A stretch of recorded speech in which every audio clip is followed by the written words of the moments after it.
Thanks for watching Mufti Habib Qasimi speeches. Subscribe and click the bell icon for more videos. الحمد لوليه والصلاة لوليها فقد قال الله تبارك وتعالى فأعوذ بالله من الشيطان الرجيم ولله على الناس حج البيت من استطاع إليه سبيلا وقال الله تعالى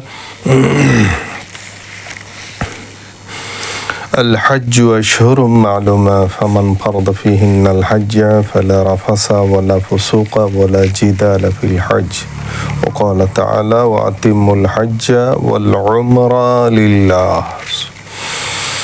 آج کا مضمون ہے قدم بقدم حج و عمرہ. محترمہ سامعین، السلام علیکم ورحمۃ اللہ وبرکاتہ. اسعد اللہ اوقاتکم بکل خیر.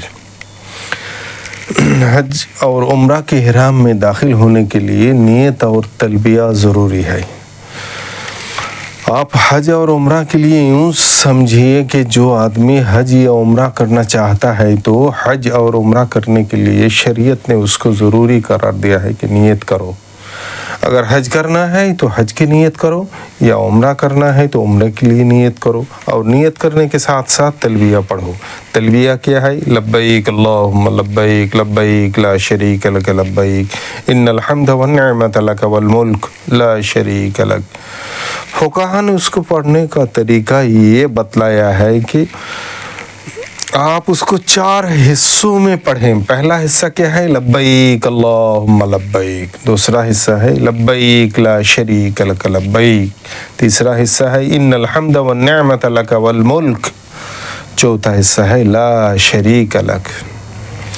اب اس نے عمرہ کا نیت کی تھی اور ساتھ میں تلبیہ پڑھا تو احرام شروع ہو گیا. یعنی پہلے بہت سی چیزیں حلال تھی، وہ اب حرام ہو گئی. پہلے سلے ہوئے کپڑے پہننا حلال تھا، اب حرام ہو گیا. خوشبو لگانا پہلے حلال تھا، اب حرام ہو گیا. بال مڑوانا پہلے حلال تھا، اب حرام ہو گیا. ناخن تراشوانا پہلے حلال تھا، اب حرام ہو گیا. سر ڈھانپنا پہلے حلال تھا، اب حرام ہو گیا. چہرہ ڈھانپنا پہلے حلال تھا، اب حرام ہو گیا. اسی طرح بہت ساری چیزیں، شکار کرنا پہلے حلال تھا، اب حرام ہو گیا. بہت ساری چیزیں پہلے حلال تھی، اب حرام ہو گئیں. اس وجہ سے اس کا نام احرام ہے. حلق اور قصر حج اور عمرہ کے لیے تحلیل کے درجے میں ہیں. اب یہ چیزیں جو حرام ہو گئی کب تک حرام رہیں گی؟ اس وقت تک حرام رہیں گی جب آپ عمرہ کے کام پورے کر کے اپنے سر کے بال مڈوا لیں گے. اگر عمرہ کا احرام باندھا ہے اور اگر حج کا احرام باندھا ہے تو حج کے سب کام کرنے کے بعد آخر میں سر کا حلق کروائیں گے تو حلال ہو جائیں گی.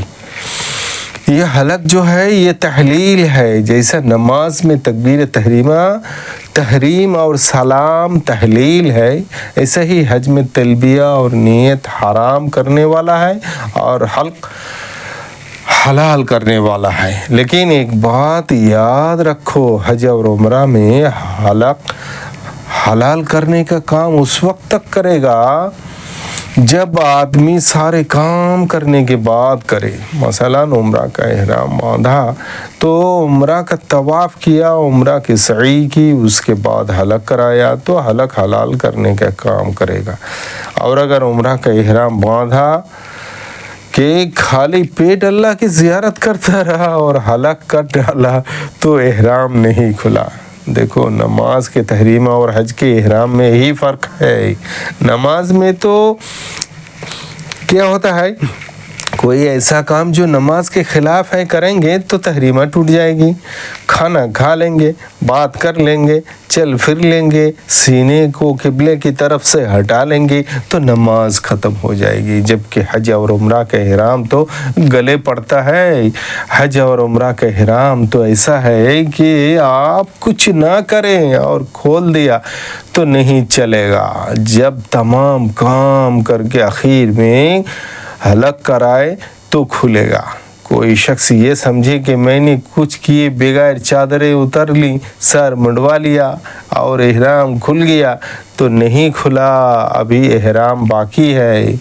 एक अमल ऐसा है जिससे हज का और उम्रा का इहराम फासिद होता है। वो अपनी बीवी के साथ सोहबत करना है, और वो भी हज में वकूफ़ अराफा से पहले और उम्रा में तवाफ से पहले। लेकिन फासिद होने के बाद भी फुकाहा यूँ कहते हैं कि आपको अमाल तो करनी ही पड़ेंगे। इहराम फासिद तो हो गया लेकिन खुला नहीं।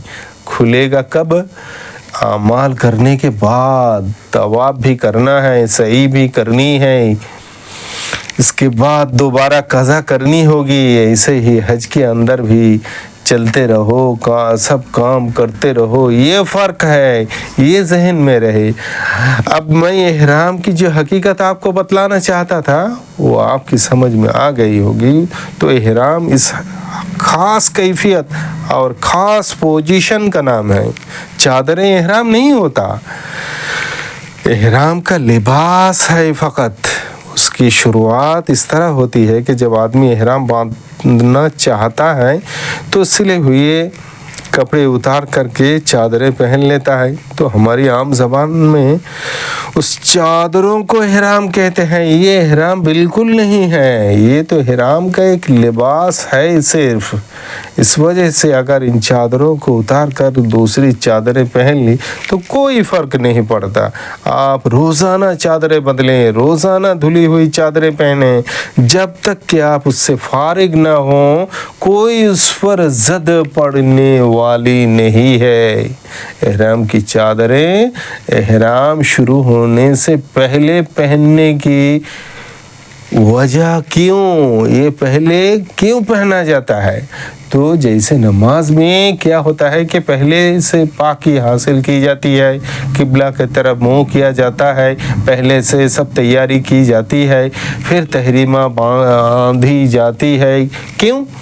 क्योंकि अगर मुंह दूसरी तरफ हो और तहरीमा बांध लिया और फिर मुंह किबले की तरफ करें तो जितनी देर में तहरीमा बांधी और फिर किबले की तरफ मुंह किया उतनी देर तो इस्तिकबाल रहा नहीं, इसलिए नमाज नहीं हुई। इसलिए पहले से तैयार रहना पड़ता है। इसी तरीके से हज और उम्रा में भी पहले से तैयार रहना पड़ता है। अगर आप यूँ करें कि सिले हुए कपड़े पहने फिर इहराम की नीयत करके उतार दें तो इतनी देर तो गड़बड़ हो गई, तो इस गड़बड़ की सज़ा भुगतनी पड़ेगी। कहने का मतलब ये है कि इहराम नाम है एक मखसूस हालत का कि हज करने वाला या उम्रा करने वाला हज या उम्रा की नीयत करके लब्बाइक कहने की वजह से जिस हालत में पहुंच जाता है, जिस हैयत में पहुंच जाता है, उसका नाम इहराम है। इहराम की किस्में, अब हज की इहराम की किस्में बतलाते हैं। दो काम है, हज और उम्रा। और हज तो मखसूस दिनों में किया जाता है और हज के लिए मखसूस महीनों में, यानी शव्वाल के अंदर आदमी सफ़र करता है। तो अगर कोई आदमी हज के लिए जावे और सिर्फ हज करे, उम्रा साथ में नहीं करता, ना पहले ना बाद में, असल में तो पहले नहीं करना है, बाद में ना करने का कोई एतबार नहीं। इसलिए कि जब हज से फारिग होगा तो हज का इहराम ख़त्म हो गया। मैंने कहा ना कि बोला जाता है कि हज के महीने 3 हैं, लेकिन हकीकत में 2 महीने और 13 दिन हैं। तो 13वीं के बाद जो कुछ भी करेगा वो हज के ज़माने में क्या यूँ नहीं कहा जाएगा। हरम मक्की बहरहाल अकेले हज करता है, यानी यहाँ से जाते वक्त जहाँ से इहराम बांधना होता है। देखो अल्लाह ताला ने मक्का मुकर्रमा के अंदर अपना घर काबतुल्लाह बनाया है। वो काबतुल्लाह खुद एक इमारत है और वो जिस मस्जिद में है उस मस्जिद को मस्जिद हराम कहते हैं। उस काबतुल्लाह की हुर्मत को बाकी रखने के लिए अल्लाह ताला ने उसके आसपास का कुछ हिस्सा मुकर्रर किया है कि यहाँ तक हरम है। हज़रत इब्राहीम नबीना अलैहिस्सलातु वस्सलाम ही के ज़रिए वह हदें मुकर्रर करवाई गई। काबतुल्लाह से सबसे सबसे करीबी जगह जहाँ हरम ख़त्म होता है वो तनईम है, वो तकरीबन 7 किलोमीटर दूर है। बाज़े वो हैं जो 16 किलोमीटर दूर है, बाज़े वो हैं जो हरम से ज़्यादा 24 किलोमीटर की दूरी पर है। तो मतलब ये है कि बीच में तो काबतुल्लाह है और उसके अतराफ़ का ये हिस्सा हरम कहलाता है। एक तो हरम बोलकर मस्जिद हरम भी मुराद लेते हैं और एक हरम ये है मवाक़ित। तो बहरहाल इस हरम के बाद एक इलाका ऐसा है कि वहाँ आगे जाकर कुछ मकामात हैं जो अल्लाह तबारक तआला ने नबी पाक सल्लल्लाहु अलैहि वसल्लम के ज़रिए से मुतय्यन कर दी कि जो आदमी भी मक्का आए या आने का इरादा रखता हो उसके लिए ज़रूरी है कि वो इन मकामात को पार करने से पहले एहराम बांध लें। गोया मक्का में आने वाले के लिए मक्का के अदब व एहतराम और उसकी अज़मत की खातिर ज़रूरी करार दिया गया कि वो एहराम बांधे। हमारे हनफिया के यहाँ तो मक्का किसी भी काम से जाना हो, हज और उम्रा का इरादा ना हो, जब भी उन जगहों से बगैर एहराम के पार नहीं हो सकते। तो जगह मुतय्यन कर दी कि इधर यमन की तरफ से आवें तो यलमलम, इराक़ की तरफ से आओ तो ज़ात इर्क़, और उधर मदीना मुनव्वरा की तरफ से आओ तो ज़ुल्हुलैफ़ा है, और इसी तरीके से शाम की तरफ से आओ तो जुहफ़ा है। ये मकामात हैं जिनको मीकात कहते हैं। मीकात यानी वो मुकर्ररा जगहें कि मक्का मुकर्रमा जाने वाला इन जगहों को बगैर एहराम के पार नहीं कर सकता। अगर इन जगहों से बगैर एहराम के गुजरेगा तो सज़ा होगी, पेनल्टी लग जाएगी। तो या तो वहाँ से वापस आवे, और अगर नहीं आया तो जुर्माना देना पड़ेगा। तो इन जगहों को मीकात कहते हैं। और एहराम की किस्में तो बहरहाल हज के लिए जाने वाला आदमी मीकात पर से खाली हज का एहराम बांधता है और मक्का मुकर्रमा जाकर हज का जो काम है उनको अंजाम देकर एहराम खोल डालेगा तो उसको इफराद कहते हैं, यानी अकेले हज का एहराम है ये। और अगर हज के लिए जाने वाला आदमी मीकात पर से उम्रा का एहराम बांधता है तो वहाँ जाकर उम्रा अदा करेगा, और अभी हज के अय्याम नहीं आए, अभी 10 दिन 15 दिन 20 दिन बाकी हैं, तो वहीं एहराम खोल कर मक्का मुकर्रमा में ठहरे रहें, या मदीना मुनव्वरा जाना हो तो मदीना जाकर आए। फिर जब हज के अय्याम आ जाएं तो हज का एहराम बांधेगा। तो अब उसने मीकात से तो उम्रा का एहराम बांधा था, और वहाँ जाने के बाद जब हज के दिन करीब आए तो उस वक्त हज का एहराम बांधना तो उसको फुकाहा की इस्तिलाह में तमत्तु हज कहते हैं। और अगर उसने हज और उम्रा दोनों का एहराम साथ बांधा और दोनों की नीयत कर ली, यानी एहराम बांधते वक्त दोनों की नीयत की, बाकी एहराम की चादरें तो 2 ही हैं, ऐसा नहीं कि चादर 4 बांधे, तो उसको फुकाहा की इस्तिलाह में क़िरान हज कहते हैं। हज की अदायगी के ये 3 तरीका है। आप घर से एहराम बांधना आपके लिए बेहतर है। हमारे यहाँ हिंदुस्तान से हज के लिए जाने वाले आम तौर पर तमत्तु करते हैं, इसलिए कि अभी हज के अय्याम में कुछ वक्त होता है तो उसमें सहूलत है, इसलिए कि उम्रा के अंजाम कि जो काम है वह अंजाम दे और एहराम खोल दिया, इसलिए कि एहराम के तकाज़ों को निभाना, उसका ख्याल रखना ज़रा मुश्किल होता है। वैसे तो फुकाहा कहते हैं कि वातिमुल हज्ज वल उम्रा लिल्लाह का तकाज़ा ये था कि आदमी जब घर से हज के लिए निकले तो घर ही से एहराम बांधे। एहराम जितना लंबा होगा उतना सवाब ज़्यादा होगा, इसलिए कि उसमें मुशक्क़त और तकालीफ ज़्यादा होती है।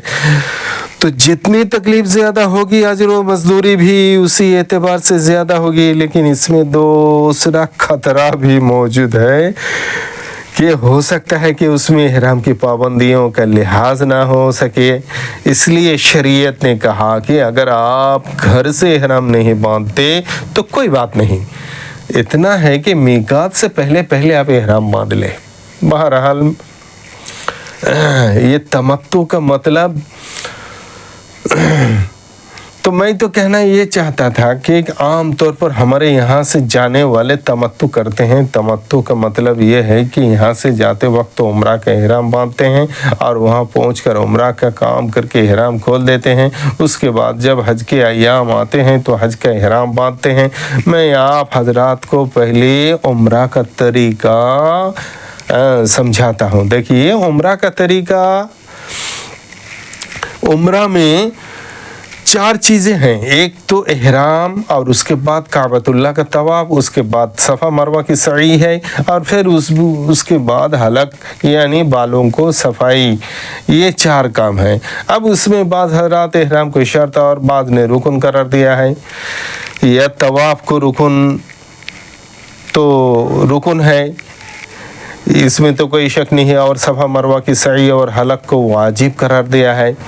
تو عمرہ کا کل 4 کام ہیں، احرام، طواف، سعی اور حلق۔ تمتع کا مطلب اب ہم نے حج کے لیے جا رہے ہیں اور ہمیں تمتع کرنا ہے تو عمرہ کا احرام باندھیں گے۔ ہمارے یہاں ہندوستان سے جانے والے حضرات عام طور پر بمبئی، دہلی، کلکتہ سے ہی احرام باندھ لیتے ہیں، جیسا کہ میں نے کہا کہ احرام میقات سے باندھنا ہے، لیکن ہم یوں کہ ممبئی سے یا دیگر اطراف کے شہر سے ہوائی جہاز کے ذریعے جاتے ہیں، اس لیے وہیں سے احرام باندھ لینا مناسب ہوتا ہے۔ ہندوستان کے لوگوں کے لیے ممبئی، دہلی، کلکتہ ہی سے احرام باندھنا بہتر ہے۔ پہلے ایک زمانہ تھا کہ لوگ بحری جہاز سے یعنی اسٹیمر سے جاتے تھے، تو اسٹیمر سے جانے والے یلملم کے پاس سے گزرتے ہیں، لیکن اب یہ بات پرانی ہو گئی، اس کی کوئی ضرورت نہیں رہی۔ اب ہوائی جہاز میں جانے کا مسئلہ آیا تو عام طور پر ہوائی جہاز سے جانے والے میقات پر سے گزرتے ہیں، اور جدہ آنے سے تقریباً پون گھنٹہ پہلے اس پر سے گزرنا ہوتا ہے۔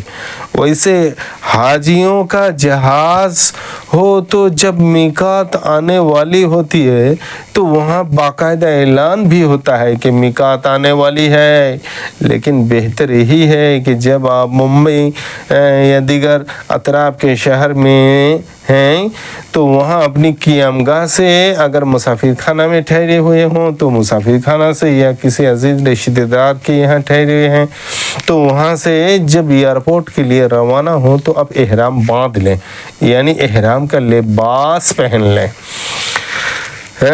احرام باندھنے سے پہلے غسل کرنا مستحب ہے۔ اس کا طریقہ یہ ہے کہ آپ پہلے غسل کر لیں۔ یہ غسل کوئی فرض یا واجب یا سنت نہیں ہے، مستحب کا درجہ صرف رکھتا ہے۔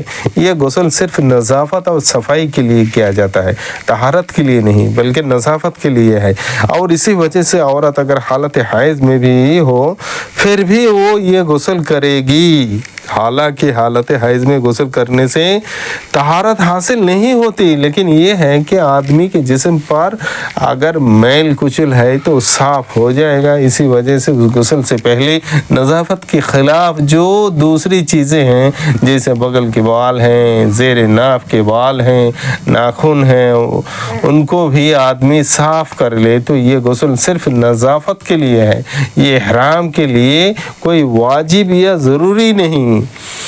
کر لے تو بہتر ہے، لیکن کیونکہ اب احرام باندھنے کے بعد ایک لمبے زمانے تک اس کی نوبت نہیں آئے گی، اس لیے کر لیں۔ اگر غسل کا موقع نہیں ہے تو وضو پر بھی اکتفا کر سکتے ہیں۔ تو غسل یا وضو کرنے کے بعد احرام کی 2 چادریں جو سلی ہوئی نہیں ہیں پہن لیں۔ جسم اور کپڑے پر خوشبو بھی لگا لیجئے، البتہ کپڑوں پر لگائی جانے والی خوشبو ایسی ہونی چاہیے جس کا جسم کپڑے پر باقی نہ رہے۔ اس کے بعد آپ 2 رکعت نماز پڑھیں۔ یہ 2 رکعت بھی فرضی یا واجب بالکل نہیں ہے، سنت کا درجہ رکھتی ہے۔ ان 2 رکعتوں میں سے پہلی رکعت میں سورہ فاتحہ کے بعد کافرون، دوسری رکعت میں سورہ فاتحہ کے بعد اخلاص پڑھیں، اور یہ 2 رکعت جب آپ ادا کریں گے تو سر وغیرہ ڈھانپیں گے، اس لیے کہ احرام ابھی شروع نہیں ہوا ہے۔ میں آپ کو احرام کی حقیقت بتلا چکا ہوں، اس کے مطابق ابھی احرام شروع نہیں ہوا، ابھی تو آپ احرام کی تیاری کر رہے ہیں، تو اوپر والی چادر سے سر ڈھانپ لیں۔ یہ 2 رکعت آپ پڑھ چکے، سلام پھرا، تو سلام پھرنے کے بعد آپ کو عمرہ کی نیت کرنی ہے۔ تو نیت کرنے سے پہلے سر پر سے چادر ہٹا لیجئے، اس لیے کہ جب نیت کر چکیں گے اور سر پر چادریں رہیں گی تو احرام شروع ہو چکا ہوگا، اور احرام شروع ہو جانے کے بعد سر کا ڈھانپنا، چہرے کا ڈھانپنا ممنوع ہے، اس لیے چادریں ہٹا لیں اور چادر ہٹانے کے بعد نیت کر لیں۔ نیت دل کے ارادہ کا نام ہے۔ آدمی کا کسی کام کو کرنے کے لیے دل سے ارادہ کرنا نیت کہلاتا ہے، لیکن آسانی اور سہولت کے لیے زبان سے بھی اس کے الفاظ ادا کر لیں، اور حج اور عمرہ میں زبان سے ادا کرنا سنت ہے۔ عمرہ کی نیت اور تلبیہ کے الفاظ، اگر عمرہ کی نیت کرنے والا ہے تو اس کی نیت یہ ہے کہ اللہم انی ارید العمرۃ فیسرھا لی وتقبلھا منی، اے اللہ میں عمرہ کا ارادہ کر رہا ہوں، اس کو میرے لیے آسان کیجیے اور اس کے وہ ہو چکنے کے بعد میری طرف سے اس کو قبول بھی فرمائیے۔ اور اگر آپ کے دوسرے کی طرف سے عمرہ کرنا چاہتے ہیں تو یہاں اس کا نام لے لیں، اللہم انی ارید العمرۃ من فلان ابن فلان فیسرھا لی وتقبلھا منہ، اے اللہ میں فلاں ابن فلاں کی طرف سے عمرہ کا ارادہ کرتا ہوں اور اس کی ادائیگی کو میرے لیے آسان کیجیے اور اس کی طرف سے اس کو قبول فرمائیے۔ یہ تو نیت تھی۔ نیت کرنے کے فوراً بعد آپ لبیک پڑھیں، لبیک اللہم لبیک لبیک لا شریک لک لبیک ان الحمد والنعمت لک والملک لا شریک لک، جیسا کہ ابھی بتلایا کہ 4 حصوں میں اس کو پڑھنا مناسب ہے، اور ویسے تو 3 مرتبہ پڑھنا بہتر ہے، لیکن جہاں پہلی مرتبہ پڑھا آپ احرام میں داخل ہو گئے، آپ کے احرام شروع ہو گیا، تو احرام 2 چیزوں سے شروع ہوا، نیت کی اور تلبیہ پڑھا، آپ عمرہ کے احرام میں داخل ہو گئے۔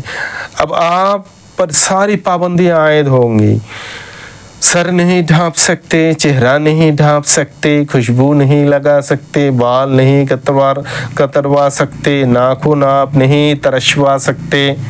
حالت احرام میں ہوائی جہاز میں پیش آنے والی کچھ بد احتیاطی، بہرحال احرام آپ کا شروع ہو گیا۔ اب آپ ایئرپورٹ پہنچیے، وہاں کی کاروائیاں مکمل کر کے ہوائی جہاز میں سوار ہوئیے۔ ہوائی جہاز میں سوار ہونے کے بعد وہاں ہوائی جہاز والوں کی طرف سے آپ کی جو خدمات کی جاتی ہے، کھانے پینے کی چیزیں آپ کو دی جائے گی، تو وہاں خوشبودار رومال بھی آپ کو مہیا کیا جائے گا۔ اب جو حاجی مسائل سے نا واقف ہوتے ہیں، خصوصاً جو پہلی مرتبہ حج کر رہے ہیں، تو اس موقع پر نئے سفر کی جوش میں آ کر اس رومال سے چہرہ وغیرہ صاف کرنے لگ جاتے ہیں، حالانکہ یہ خوشبودار ہوتا ہے، حاجی خوشبودار ہو جاتے ہیں، چہرہ بھی خوشبودار ہو جاتا ہے، حالانکہ احرام کی حالت میں خوشبو کا استعمال ناجائز ہے، دم آ جائے گا، اس لیے اس سے احتیاط کی ضرورت ہے۔ اگر وہاں کی کھانے کی چیزیں میں خوشبو ہو، کھانے کی چیز کو خوشبو کے ساتھ پکایا گیا ہے تو اس سے کوئی فرق نہیں پڑتا، لیکن اگر پینے کی چیز کے ساتھ خوشبو ہے تو اس کو استعمال کرنے کی بالکل اجازت نہیں ہے، اس سے بچنا ضروری ہے۔ خوشبودار صابن بھی استعمال نہ کریں۔ اگر حج کے سفر میں تردد ہو تو گھر سے احرام نہ باندھیے۔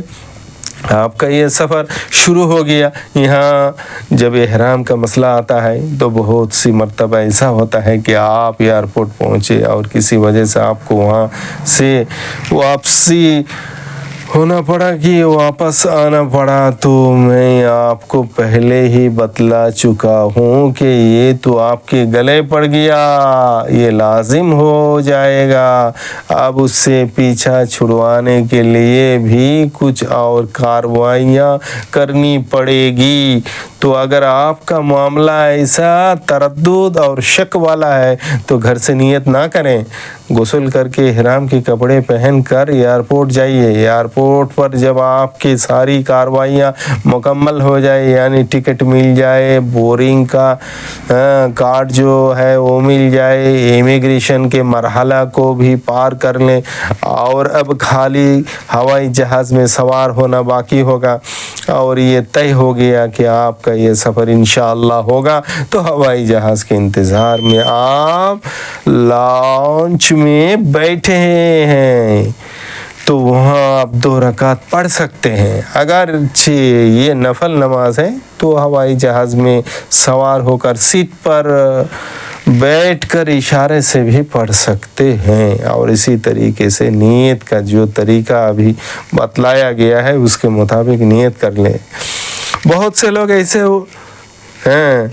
سوچتے ہیں کہ ہم ہوائی جہاز میں سوار ہونے کے بعد احرام باندھ لیں گے اور کپڑے نکال کر پہن لیں گے۔ اب احرام کی چادریں جو آپ کے ہاتھ کے سامان میں لینا چاہیے تھا وہ پیٹی میں رکھی ہے، اور جب ہوائی جہاز میں احرام باندھنے کا موقع آیا اور چادریں پیٹی میں رکھی ہیں تو ایک مسئلہ پیدا ہو جاتا ہے۔ بہرحال آپ کا احرام شروع ہو گیا، چاہیے آپ نے گھر سے نیت کی ہو یا ایئرپورٹ سے کی ہو یا ہوائی جہاز میں بیٹھ کر کی ہو، لیکن اتنا ہے کہ ہوائی جہاز میں بیٹھنے کے بعد میقات آنے سے پہلے احرام باندھ لیں، یعنی نیت بھی کر لیں، لبیک بھی کہہ لیں، اور جب ہوائی جہاز سے وہاں جدہ اتریں گے تو وہاں جو قانونی کارروائیاں ہونی ہے وہ ہوگی۔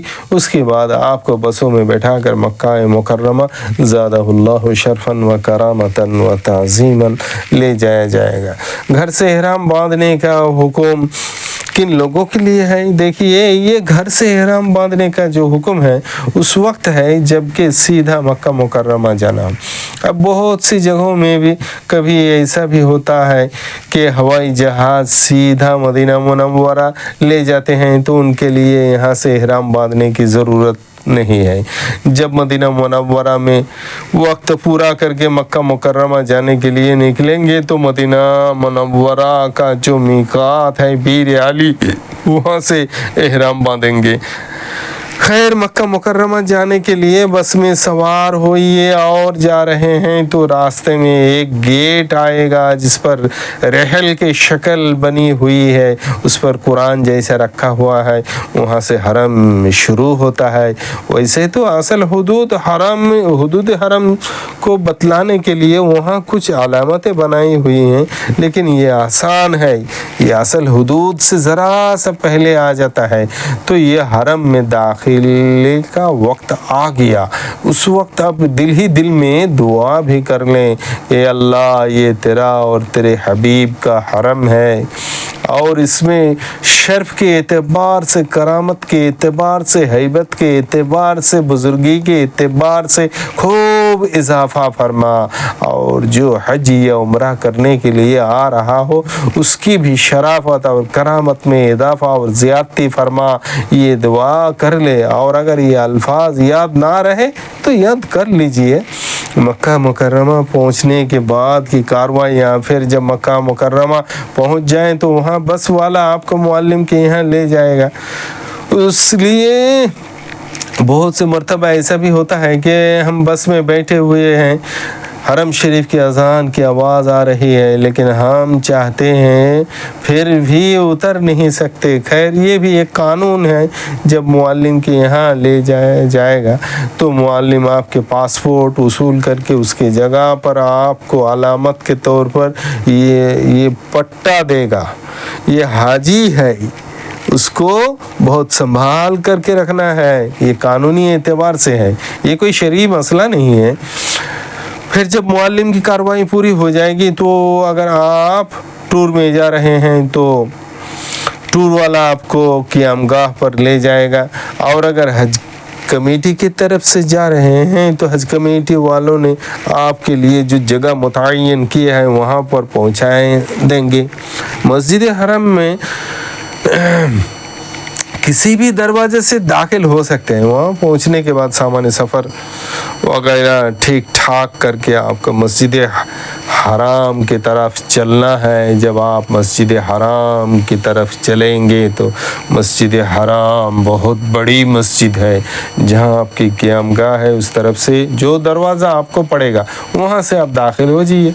वैसे तो हमारे फुक़हा लिखते हैं कि उम्रा के लिए बाबुस्सलाम से दाखिल हो तो आप इस बाबुस्सलाम को ढूंढने के चक्कर में पड़ने की ज़रूरत नहीं है। वैसा वो सफ़ा और मरवा के दरमियान जो दरवाज़ा है वहाँ है। असल बात बाबुस्सलाम तो बाब बनी शैबा है। काबतुल्लाह पर नज़र पड़ने का वक्त का जो अमल है तो वहाँ उस चक्कर में पड़ने की ज़रूरत नहीं है। वहाँ दाखिल होइए। जब दाखिल होने के बाद सबसे पहले आपके नज़र काबतुल्लाह पर पड़ेगी तो उस वक्त आपको हाथ उठाकर दुआ करनी है। तकबीरें पढ़ें या तो तकबीर तशरीक पढ़ें, अल्लाहु अकबर ला इलाहा इल्लल्लाहु अल्लाहु अकबर वलिल्लाहिल हम्द, या ऐसे ही अल्लाहु अकबर पढ़ें, सुभान अल्लाह ला इलाहा इल्लल्लाह, उनमें से कुछ भी पढ़ सकते हैं। और तकबीर तहलील वगैरह पढ़कर मस्जिद में दाखिल हो। और मस्जिद में दाखिल होने का जो मसनून तरीका है उसके मुताबिक दाखिल हो कि पहले आप दुआ पढ़ें, बिस्मिल्लाहि वस्सलातु वस्सलामु अला रसूलिल्लाह अल्लाहुम्मा अफ्तह ली अबवाब रहमतिक, और फिर दाहिना पैर दाखिल करें। उसके बाद जब काबतुल्लाह पर नज़र पड़े तो ये दुआ करें। इस वक्त की दुआ कबूल होती है। तो जो भी दुआ हो कोई जामे दुआ अपने तौर पर पढ़ें, अपनी जो हाजतें हैं उनकी दुआ कर ली जावे। मस्जिद हराम में दाखिल होने के बाद का अमल, अब वहाँ मस्जिद हराम में पहुंचकर सीधा हमें तवाफ़ करना है। लेकिन ये उस वक्त है जब किसी नमाज का वक्त ना हो, और अगर नमाज की तैयारी है तो जाहिर है कि हमें नमाज के अंदर मशगूल होना है। इससे पहले अगर कोई वक्त मकरू नहीं है तो अब 2 रकात तहियतुल मस्जिद पढ़ सकते हैं। वैसे मस्जिद हराम का तहिया तवाफ़ ही है अगर उसका मौका हो। काबतुल्लाह के अरकान जो कोना है 4 कोना, बहरहाल आपको तवाफ़ करना है। चूँकि उम्रा का इहराम बांधा तो उम्रा के 4 कामों में से एक काम तो हो चुका है, यानी इहराम। अब आपको तवाफ़ शुरू करना है। उसकी इब्तिदा कहाँ से करेंगे? तो काबतुल्लाह के 4 कोने हैं। एक कोना तो वो है जहाँ हजर अस्वद लगा हुआ है, हमारे सीने के करीब ऊंचाई पर लगा हुआ है, वो रुकन कहलाता है। मुतलक रुकन, वैसे तो रुकन कोने को ही कहते हैं, लेकिन खाली रुकन का लफ्ज़ उसके लिए बोला जाता है। इसलिए उसके अलावा 3 दूसरे कोने हैं, रुकन शामी, रुकन इराकी, रुकन यमानी। तो तवाफ़ का तरीका, हमारे तवाफ़ की इब्तिदा उस कोने से होगी जहाँ पर ये हजर अस्वद लगा हुआ है। तवाफ़ शुरू करने के लिए आपको नियत करनी है। वैसे तवाफ़ मुस्तकिल की इबादत है, लेकिन अभी आप जो तवाफ़ करने जा रहे हैं वो उम्रा का तवाफ़ है। तो तवाफ़ शुरू करने से पहले आप नियत कर लीजिए। नियत करने के बाद आप बिल्कुल हजर अस्वद के सामने आ जाएं। फिर हजर अस्वद के पास एक पट्टा बनाया गया था जो मताफ़ है। मताफ़ यानी मस्जिद हराम में एक तो छत वाला हिस्सा है, दाखिल होते ही छत वाले हिस्से में दाखिल होते हैं। अंदर दाखिल होने के बाद जब बिल्कुल अंदर पहुंचेंगे तो काबतुल्लाह के पास खुला हिस्सा है। उस खुले हिस्से को मताफ़ कहते हैं, यानी तवाफ़ की जगह। वो तवाफ़ के लिए ख़ास किया गया है। तवाफ़ की इब्तिदा कहाँ से करें? तो बहरहाल इस मताफ़ में एक पट्टा तो था, वो पट्टा अब निकाल दिया गया है। वो पट्टा था भी नहीं, लोगों ने बनाया था। असल तो ये है कि आदमी अपने अंदाज़े से हजर अस्वद से तवाफ शुरू करे। बहुत से लोग कहते हैं कि अब वहाँ से पट्टा निकाल दिया गया है तो हम क्या करें। तो भाई पहले पट्टा नहीं था तो लोग क्या करते थे, हमारी कदीम किताबों में उस पट्टे का तज़किरा आता नहीं है। वहाँ तो यही आता है कि हजर अस्वद के सामने आ जाएं। तो हजर अस्वद का सामना कौन सा कहलाएगा, हाजी खुद उसका अंदाज़ा कर लें भाई इस दरवाज़ा का सामना कौन सा है, अब खुद तय कर सकते हैं। तो जो देखने वाली चीज़ है उसके बारे में पूछना क्या माना रखता है, अब खुद फैसला करेंगे और आप अपने लिए जो तजवीज़ करेंगे वही आपके लिए है। इसमें परेशान होने की बिल्कुल ज़रूरत नहीं है। अपने अपने अंदाज़ा से हजर अस्वद के सामने आ गए और उसका इस्तकबाल कर लिया तो आपके लिए काफ़ी है। अब कोई दूसरा कहे कि आप हजर अस्वद के सामने नहीं आए थे तो उस दूसरे की बात का आपके हक़ में एतबार नहीं है। तवाफ शुरू करने से पहले हजर अस्वद का इस्तकबाल और इस्तिलाम करना है। खैर नियत करने के बाद बिल्कुल हजर अस्वद के सामने आ गए। असल तो ये है कि हजर अस्वद के बिल्कुल करीब हों, लेकिन उसके नौबत तो कम ही आती है। जो जाते हैं वो जानते हैं कि ऐसा होना बहुत मुश्किल है। जिसकी खुशकिस्मती हो उसको ये चीज़ हासिल हो जाती है।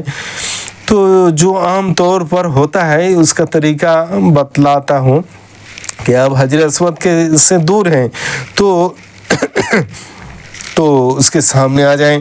इस्तकबाल हजर अस्वद यानी तवाफ शुरू करते वक्त पहले अपने दोनों हाथों उस तरफ अपने कान के लौ के सामने लाएंगे जैसा नमाज में हाथ उठाते हैं, उसको इस्तकबाल हजर अस्वद कहते हैं। इस वक्त बिस्मिल्लाह अल्लाहु अकबर वलिल्लाहिल हम्द पढ़ें और ऐसा करने के बाद हाथों को खोल दें। ये इस्तकबाल हुआ। ये एक ही मर्तबा करना है यानी तवाफ के शुरू में। अब इस्तकबाल से फारिग होइए तो आपको इस्तिलाम करना है। अगर हजर अस्वद के बिल्कुल करीब होते तब इस्तिलाम की शक्ल ये थी कि आप अपने दोनों हाथ हजर अस्वद के दोनों तरफ रखते और अपने मुंह से उसका बोसा लेते और अल्लाहु अकबर ला इलाहा इल्लल्लाह अस्सलातु वस्सलामु अला रसूलिल्लाह दरूद तस्बीह तहलील वगैरह पढ़ते। लेकिन चूंकि ऐसा नहीं है, आप दूर हैं तो दरवाज़े के लिए दूर वाले के लिए तरीका ये बतलाया गया है कि हाथ में कोई लाठी वगैरह जैसी चीज़ हो जो पहुंच सकती हो तो पहुंचाइए। वो भी नहीं है तो सिर्फ हाथ के ज़रिए इशारा किया जाए और यूँ तसव्वुर करें कि मैं हजर अस्वद के बिल्कुल करीब हूँ और उसके दोनों तरफ से मैंने अपने हाथ रखे। अब चूंकि हजर अस्वद इतनी ऊंचाई पर है जितना हमारा सीना है तो हाथों को अपने सीने के सामने लाइए और अल्लाहु अकबर ला इलाहा इल्लल्लाह अस्सलातु वस्सलामु अला रसूलिल्लाह पढ़िए और हाथों को बोसा दिए। ये इस्तिलाम हुआ। ये तवाफ शुरू हो रहा है तो पहले इस्तकबाल था, अब इस्तिलाम हुआ। इस्तकबाल और इस्तिलाम करने के बाद आप ज़रा घूम जाइए इस तरह कि आपका ये बायां मोढ़ा काबतुल्लाह की तरफ हो जाए और दाहिना उधर की तरफ हो जाए। अब हजर अस्वद से हतीम की तरफ चलें। अरे भाई हतीम है क्या? एक काबतुल्लाह के पास एक छोटी सी दीवार निस्फ दायरे की शक्ल में बनाई गई है जो काबतुल्लाह ही का एक हिस्सा है। कुरैश मक्का ने जब काबतुल्लाह की तामीर की थी तो अपनी मजबूरी की वजह से उसको काबा के अंदर से निकाल दिया था। ये हतीम है। तवाफ़ करते हुए इस हतीम की तरफ जाएं। अब चूँकि ये उम्रा का तवाफ़ हो रहा है इसलिए उसके बाद आपको सई भी करनी है तो अब इस तवाफ़ में आपको रमल भी करना है और रमल जिस तवाफ़ में होता है उसमें इस्तिबा भी होता है। ये इस्तिबा क्या चीज़ है? इस्तिबा का मतलब ये है कि आपकी ऊपर वाली जो चादर है उसका एक किनारा आपके दाहिने मोढ़े के नीचे से निकाल कर बाएं मोढ़े पर पीछे की तरफ डाल देना है, यानी चादर का दरमियानी हिस्सा दाएं बगल के नीचे से निकाल कर इसके दोनों किनारे बाएं मोढ़े पर डाल देंगे तो दायां मोढ़ा खुला रहेगा। ये सिर्फ उस तवाफ में है जिस तवाफ के बाद सही करनी है, और इस्तिबा उसी में होता है जिसमें रमल होता है। आम हालत में इस तरह पहनना नहीं है। आप देखेंगे कि बहुत से दूसरे अरब ममालिक से आने वाले अहबाब इस तरह चादरें पहनते हैं कि उनका दाहिना मोढ़ा हमेशा खुला रहता है। हमारे यहाँ ऐसा नहीं। तो ये इस्तिबा हुआ। अब तवाफ़ का चक्कर ख़त्म होने पर सिर्फ इस्तिलाम करना है। तो आपने जो ये तवाफ़ शुरू किया है उसमें चूँकि रमल भी करना है। रमल ये है कि आदमी अपना सीना तान कर कंधों को हिलाते हुए ज़रा तेज़ी के साथ चले, इस तरह रमल करते हुए एक चक्कर पूरा करे। अब घूम करके फिर हजर अस्वद के पास आया तो पाँव का रुख तो इधर ही हो, लेकिन पाँव का रुख उधर की तरफ होते हुए चेहरा सीना हजर अस्वद की तरफ घुमा कर इस्तिलाम करे, जिसकी तफसील पहले बयान की जा चुकी। देखो, इस्तिकबाल नहीं करना है, सिर्फ इस्तिलाम करे और पढ़े अल्लाहु अकबर ला इलाहा इल्लल्लाह अस्सलातु वस्सलामु अला रसूलिल्लाह। ये दूसरा इस्तिलाम हुआ। तवाफ़ के 7 चक्करों में 8 मरतबा इस्तिलाम करना है। तो फिर दूसरा चक्कर शुरू होगा। हर चक्कर हजर अस्वद से शुरू होता है और हजर अस्वद पर आकर ख़त्म होता है। अब इस दूसरे चक्कर में भी आपको रमल करना है। ये जब ख़त्म होगा तो हजर अस्वद का इस्तिलाम करेंगे और दूसरा और तीसरा चक्कर ख़त्म होगा तो रमल ख़त्म। अब आम रफ्तार से आप चलेंगे, यानी मोढ़ा हिला करके पहलवानों की तरफ सीना तान कर आप नहीं चलना है, बल्कि आम रफ्तार से चलना है। और 4 चक्कर इसी तरह पूरे करके करेंगे और हर चक्कर में हजर अस्वद पर पहुंचकर उसका इस्तिलाम करना है। जब 7वां चक्कर पूरा होगा तो उस मौके पर भी इस्तिलाम करना है। तो इस्तिलाम 8 हो जाएंगे। 7 चक्करों में से हर चक्कर के शुरू में इस्तिलाम हुआ तो 7 हुए और 7वें चक्कर के आखिर में एक इस्तिलाम हुआ तो ये 8वां इस्तिलाम हुआ। इन इस्तिलामों के मुतालिक लिखा है कि पहला और आखिरी इस्तिलाम तो सुन्नत है और दरमियान के बाकी 6 इस्तिलाम को मुस्तहब करार दिया है। और ये तवाफ़ आपका पूरा हो गया। तवाफ़ के बाद मुल्तज़म पर दुआ करना है। तवाफ़ पर जब पूरा हो जाने के बाद आपको मुल्तज़म पर जाना है। मुल्तज़म हजर अस्वद जिस कोने में है उसके और काबा के दरवाज़ा के दरमियान में जो जगह है वो जगह मुल्तज़म कहलाती है। मुल्तज़म इल्तिज़ाम से है जिसका माना है चिपकना। ये वो जगह है जहाँ चिपक कर के दुआ की जाती है। तो आप वहाँ पहुँचे लेकिन वहाँ आपको चिपकना बिल्कुल नहीं है, क्योंकि लिखा है कि वहाँ आमतौर पर खुशबू लगी हुई होती है। अगर आप वहाँ चिपक कर दुआ करेंगे तो खुशबू आपके हाथों को, कपड़ों को लग सकती है।